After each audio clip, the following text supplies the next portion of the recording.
Hey everybody, it's Dr. Austin Perlmutter. In this video, I'm going to talk about something that I think is really important, and that's discomfort and growth. So let's start with the basics. Discomfort is obviously necessary, and it can also become a major problem for us when we don't get it in check. So let's start by looking at why discomfort is so essential, and then we'll break down all the ways where it can become a real issue for us. So when we exercise, we're putting our bodies through significant short-term stress, and we experience this as discomfort in our muscles. It's a physical discomfort. Psychologically, though, we can interpret this in a number of ways. So we may hate the feeling of muscle strain, in which case we decide we don't want to be the person who exercises, or we can savor it.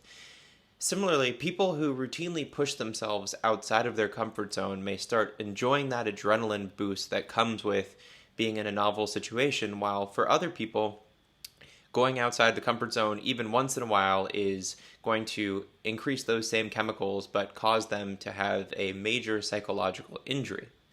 So the key difference here between these two states is whether we are choosing to kind of reframe discomfort or to experience that discomfort as growth, or if we're just experiencing discomfort without making a change. And it's a question of whether we're using the signal of that discomfort to further our goals, or is it just causing us to become more psychologically trapped? Unfortunately, and really the main reason that I wanted to talk about this today, our world seems like it's actively trying to promote the discomfort in us that directly counters growth. The modern world, and especially America, is driven by consumerism. This is a social and an economic framework where we are constantly seeking more. Newer things, better things, and it's what motivates us to go out and get the latest cell phone, to buy a new car, to get the most fashionable clothing. It also fosters social comparison, which makes us feel inferior to other people. This is the idea of the Joneses and how these fictional neighbors, the Joneses, are the people we're always comparing ourselves to. So if they have a nicer car, we feel inferior. If they have a nicer house, we feel inferior. If they have a better manicured lawn, we feel inferior. Consumerism is driven by an incessant craving for the next fix. Whether that's an electronic device or a hyper-palatable snack food, it teaches us that our happiness is tethered to the external fleeting pleasures of the modern world. This means that we spend the majority of our time in this discomfort, which is craving. This externally imposed discomfort is really unrelated to any sort of personal growth. When coupled with the need to perform up to these pretty artificial social standards of attractiveness, wealth accumulation, and materialist success, the chronic psychological stressors of our time are really quite significant.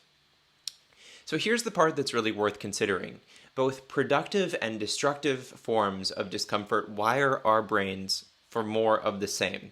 If you're constantly engaging with discomfort for growth, your brain will seek out those opportunities and you will continue to gain from them.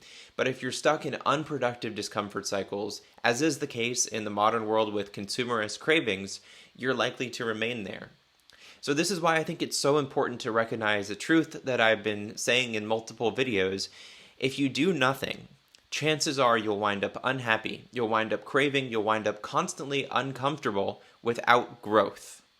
It's imperative that we understand that our modern world is not set up for our psychological or physical success, but we do have a choice. We can decide to start uncoupling our happiness from external quick fix craving-based pleasure and reclaim discomfort as a growth tool instead of a cause for constant frustration.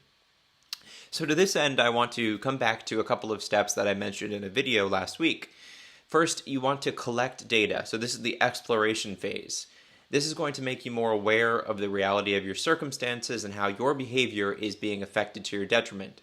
This will then lead to internal conflict about how you want to proceed. And it brings up the question, do you want to continue the same things, the same way that you have been, now that you see that the world doesn't have to be this way? Once your eyes are open, do you want to continue that same track? And so this then creates the opportunity for growth and for change. So I hope this video was helpful to you. I know that it's been helpful to me to talk these things through, and I look forward to hearing your comments, and I will talk to you soon.